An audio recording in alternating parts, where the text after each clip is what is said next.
Hi guys, Hi this guys. is Mark. This is Michelle, and this is Mark and Michelle. Episode 20. 20! That's two hands twice. Yep. And we're coming to you from Heal Your Autism on Facebook, and as well as healyourautism.com. And we just want to give you a little quick summary of who we are. 24 years married as of a couple weeks back. 18 years we were married, and I was undiagnosed with autism. So we lived with the autism without us knowing about it. Then 2013 came along, and we've spent the past 4.5 years on GAPS and then 7 months on the medical medium diet. So we've been healing my autism and her chronic illnesses for just a little over 5 years now. So anyway, that's a little summary of who we are. But and why we're here is to help you. Exactly. And we're here to help you get started on the GAPS diet if you want to try GAPS, or the medical medium diet if you want to do that. Or a combination. We know a couple of folks, Aaron Fuller for one. Hi, Aaron. If you happen to see this, who's been able to combine both of the diets to heal her son, and she's working on that now. But today, you want me to go right into what we're talking about? Or do you need a drum roll? Go ahead, drum roll. We're going to talk about today. Oh, wait, it was early. Okay, that Sorry. was early. All right. What are you, Fozzie Bear? No, animal. That's it. It's animal from the Muppets. Being happy for someone for the first time. This past week. Oh, guys, this past week, crazy. Yeah, it's been Mark quite woke interesting. up. Yeah. Friendships have fallen apart. It's been a crazy week. Yeah, and Mark.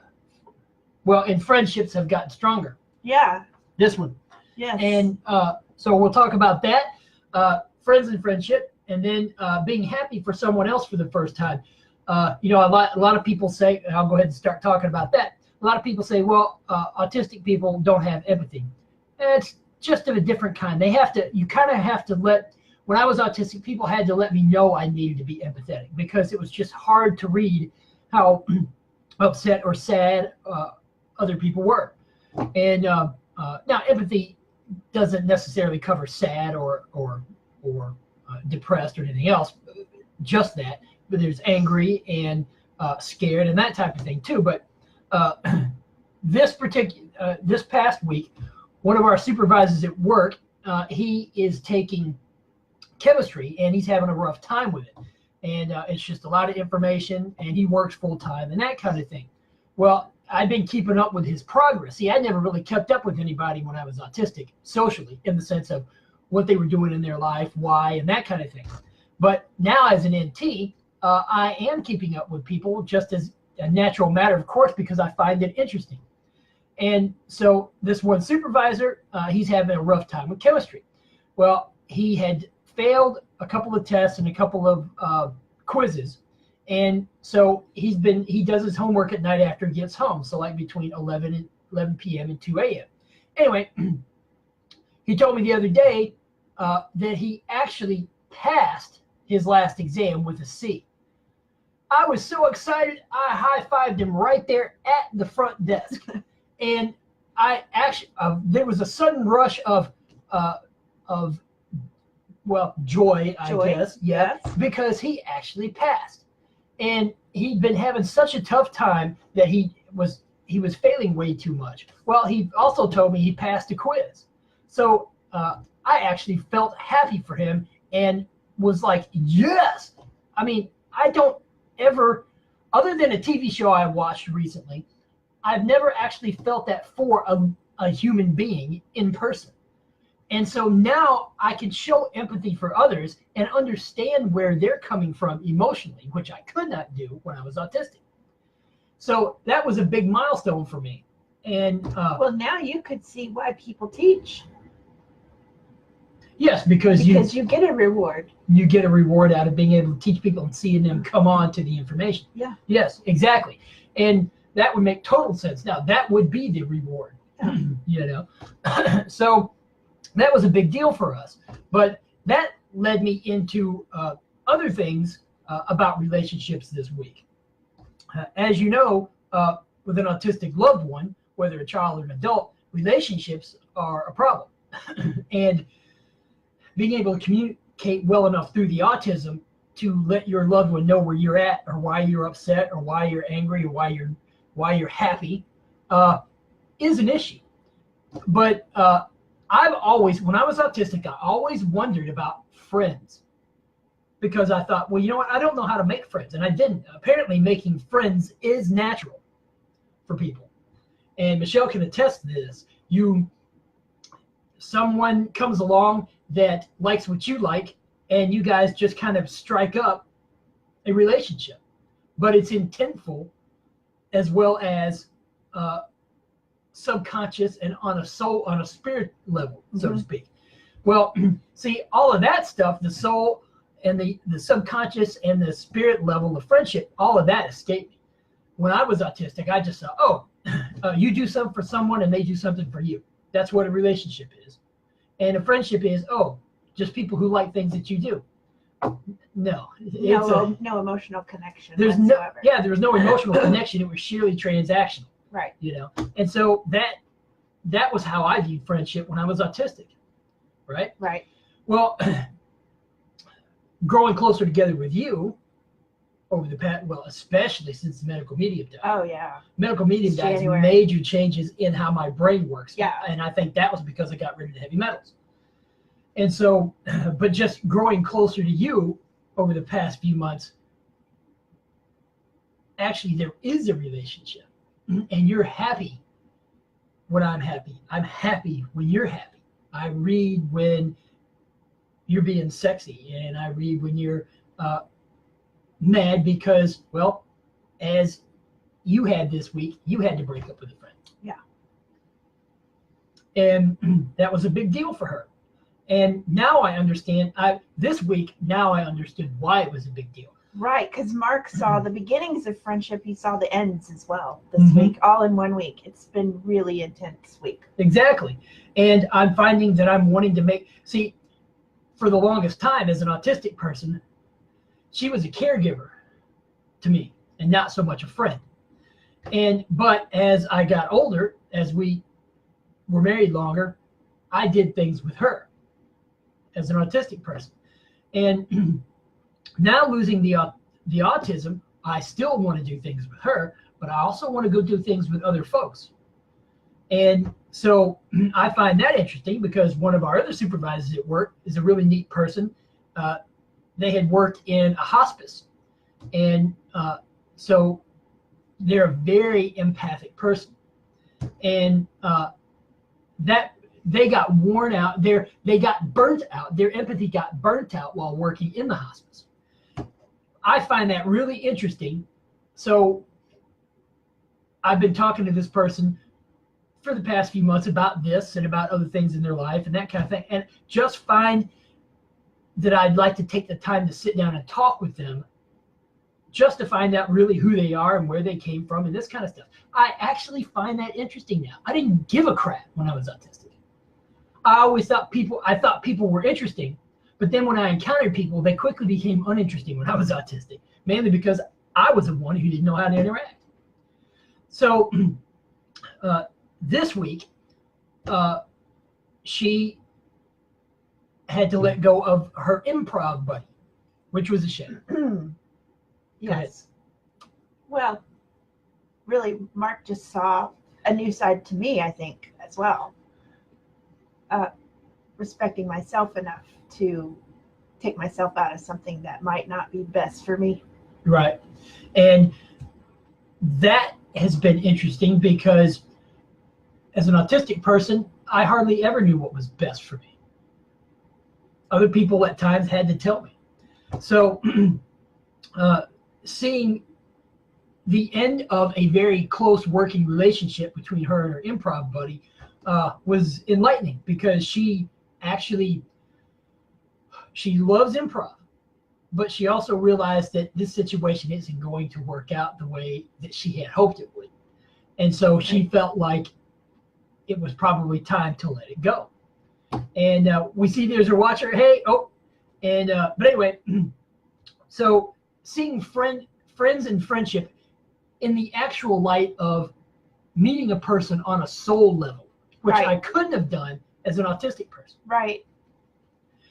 Friends, I don't know if anybody else realizes that your friends are, you've met them on a soul level, and that's why they're your friend. Exactly.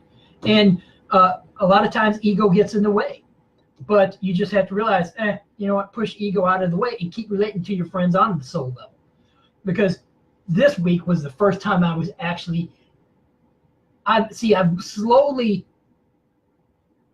connected with her on a soul level these past few months.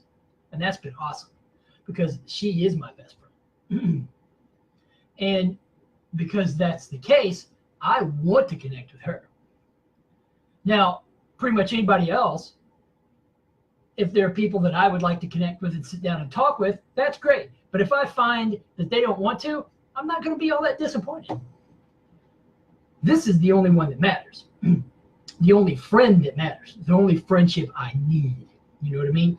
Well, you might find, though, that you like having the others around, too. Well, I'm sure I will. And because as I've gotten rid of the autism, I find people are interesting now that I can relate to them well enough to find out how interesting they are. Right. But then at the same time, they also find out how interesting I am. You know, the one supervisor that I've been talking to about working in a hospice, I told them, look, thanks for being you. And they replied in kind the same way, thanks for being you. There are just some people, I'm finding that there are some people that you just like hanging around. Yes.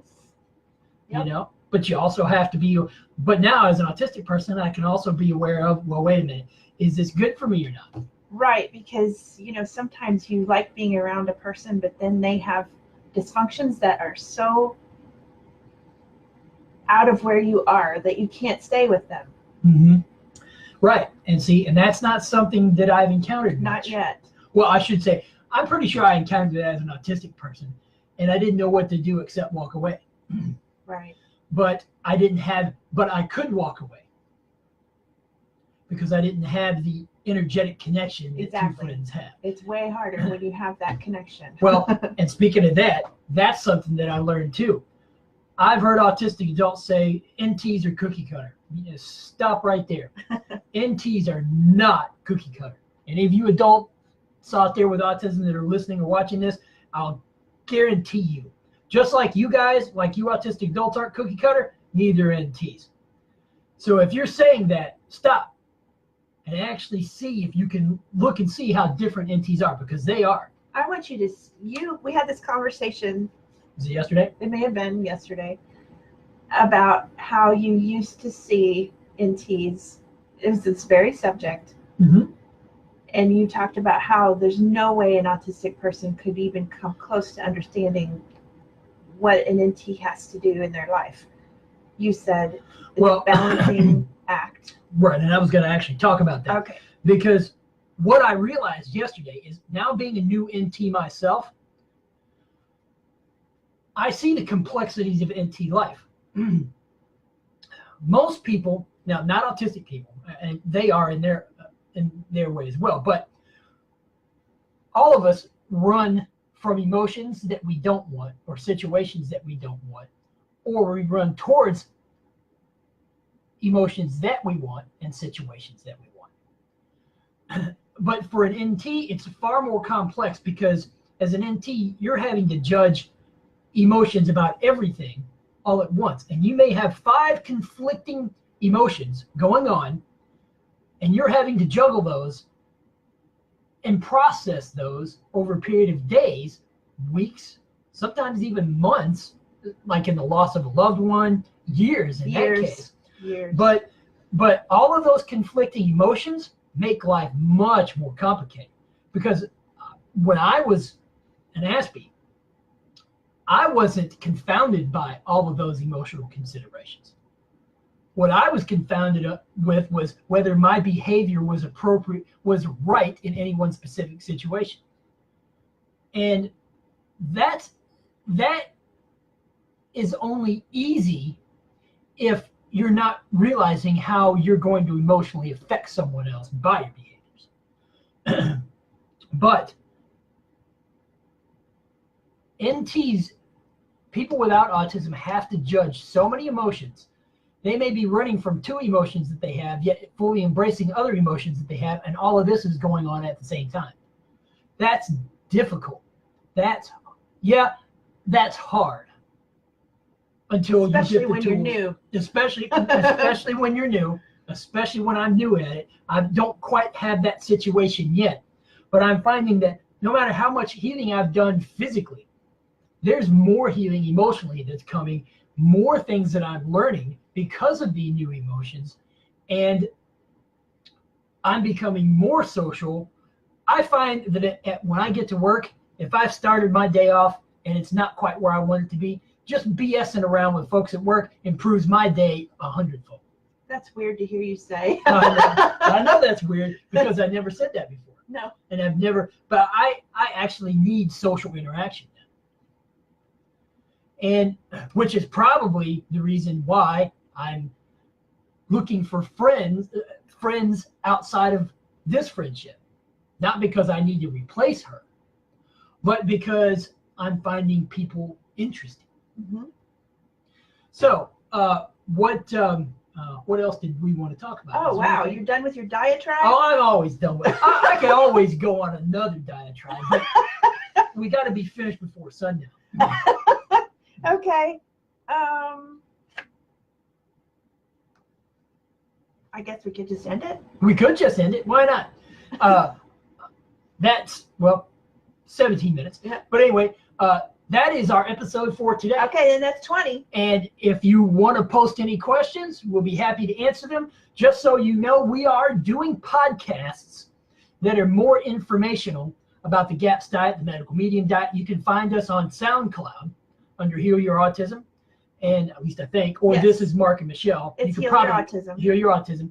And so we're going to be doing podcasts that are based more on informational stuff, and we're doing the videos so you guys can get to know us because we're just that fun.